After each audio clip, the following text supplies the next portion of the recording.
All right. First day of Ramadan. All right. So let's get to the bottom of this, right? A lot of people just really don't understand why Jake Paul is going to win. And I'm going to be frank with you. The reason why a lot of people doubt that Jake Paul is going to win is because you got to understand a couple of factors when it comes to human beings. Number one, a lot of people have this notion that whatever they know you as within the first impression, that is the static state that they are going to typecast you in until the end of time. At least for some people. Now, the rational-minded people, I suppose, would have a better outlook on understanding the fact that as time goes on, people evolve, people digress, and people progress at the same time. So, going back into this Jake Paul versus Mike Tyson fight, unfortunately, a lot of people have this notion that the Jake Paul that is fighting Mike Tyson is the Jake Paul that was in the Disney era and Mike Tyson in the 1980s when he was dominating everybody.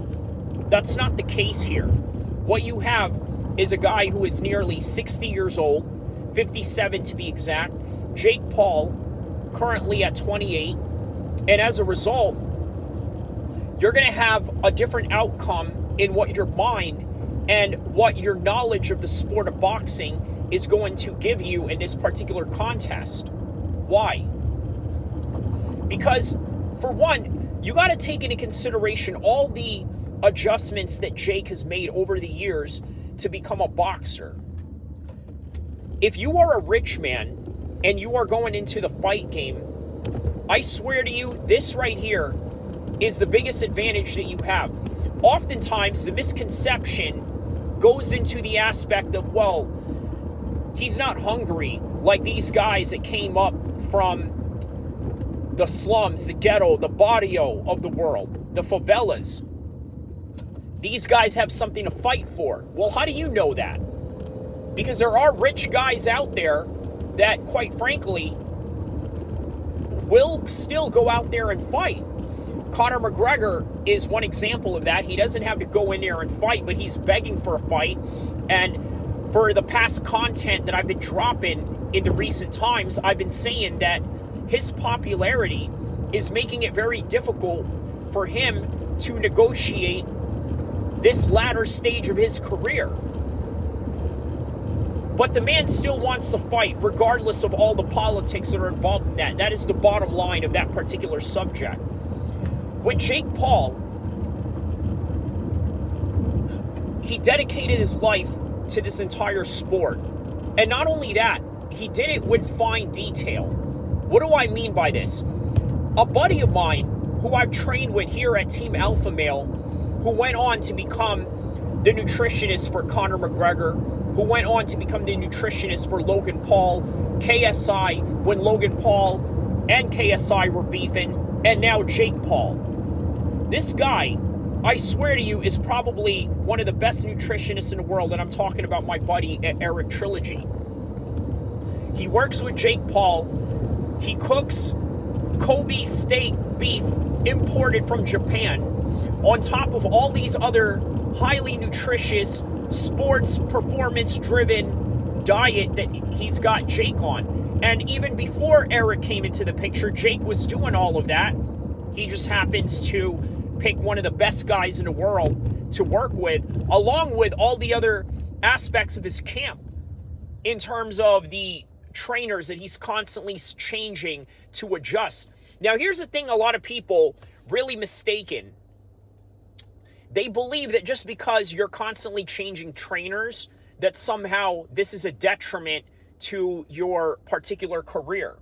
And this is false. I gotta tell you, this notion is not a reality. Because look at Anthony Joshua in the process. This guy went from Rob McCracken to Robert Garcia, only to find out Robert Garcia doesn't work for him, and then goes on and works with Derek James, still works with Derek James, but because he wanted to stay home while also staying active in his current trajectory of his career, Well, he decided that he was just going to stay in England and work with Ben Davison, who, by the way, a lot of people give a lot of flack for because he's not an experienced fighter, let alone an experienced trainer, a very young trainer at that, and somebody who doesn't even have a boxing record of any kind. And of course, the judgment that they're going to place on this guy is going to be heavy as a result of that. So going back to Jake Paul, I got to tell you that the reason why many people don't think he's going to win this fight, after just basically telling you everything that this guy is doing in terms of his adjustments, and not only his adjustments, but also just the improvements that he's made over the years. For some reason, that doesn't matter to a lot of people. Now, why? Well, the reason why none of that matters to a lot of people is because, once again, there's an aspect of recency biasness along with typecasting people into a static state that you once saw them in. In other words, you think of this guy as the Walt Disney Channel kid rather than the new and improved Jake Paul, who has dedicated his life into boxing. Also, not taking into consideration all the aspects that Mike Tyson is living under. In other words, he's a little bit older. Over the years, before he started really getting back into training, he was smoking heavily. Now, look, we're talking about heavy amounts of smoke, okay? It's one thing to have a blunt in a day or have a couple of hits and maybe go on a couple of days without smoking or doing anything like that. But no, Mike Tyson was literally smoking a pound a day for the past couple of decades, and even more so when he got into the weed business, which only facilitated his habits even further. Now, to say that weed does not affect your performance system in some kind of way, I think would be very ignorant, and not only that, just really misleading to a lot of the young kids out there that sort of think that this is okay. Now, I agree, there are aspects of weed where it can be beneficial to, let's say, recovery. Also, being able to sort of hamper down a bit of your acid, your lactic acid and your muscles and things of that nature, right? So this is not in any way to dismiss any of that.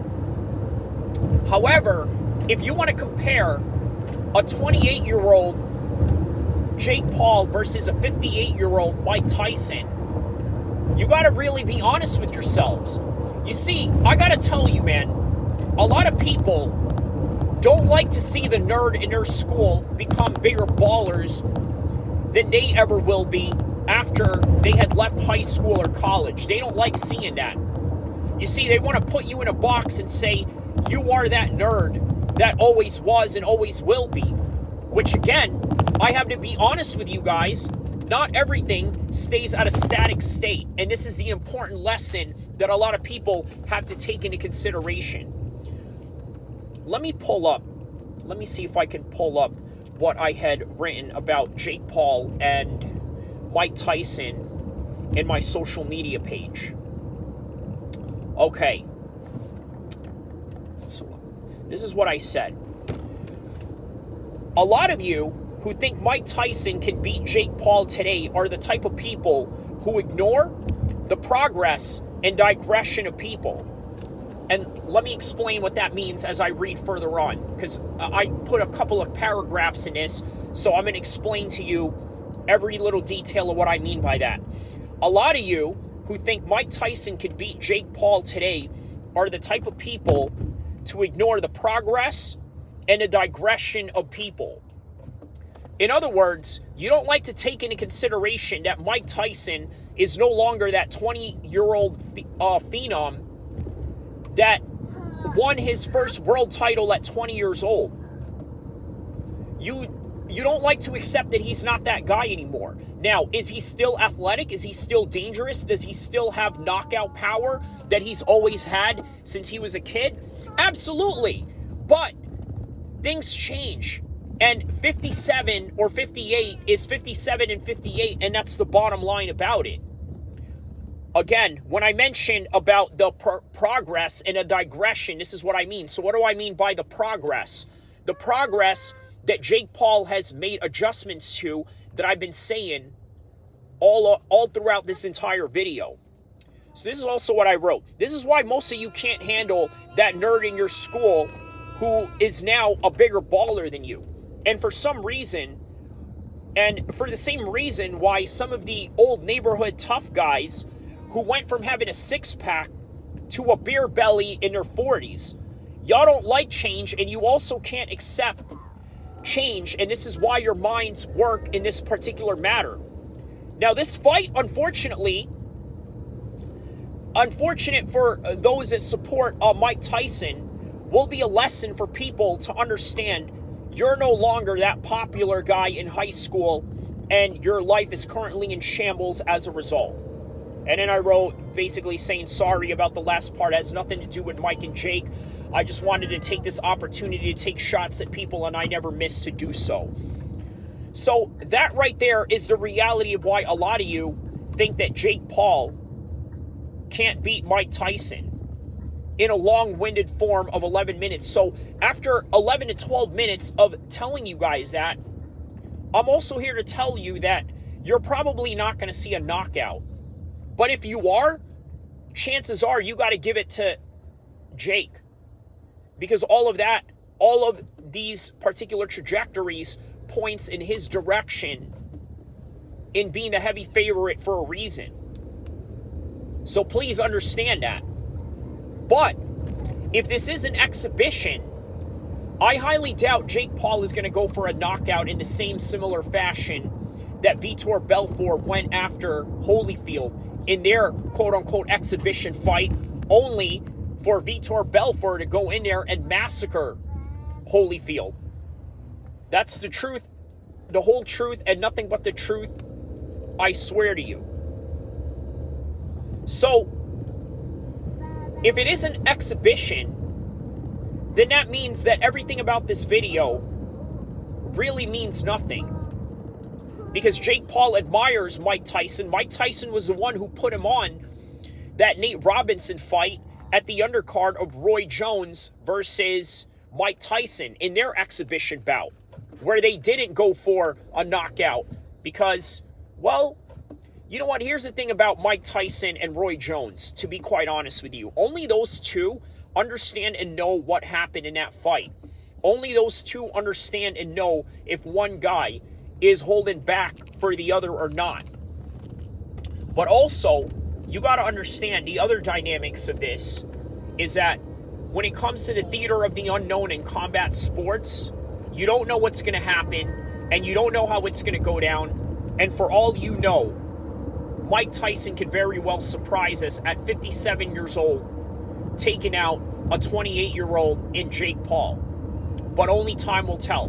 Don't forget to like and subscribe, as I've spent this time for you guys to drop this hot content. And I'll see you guys soon, inshallah.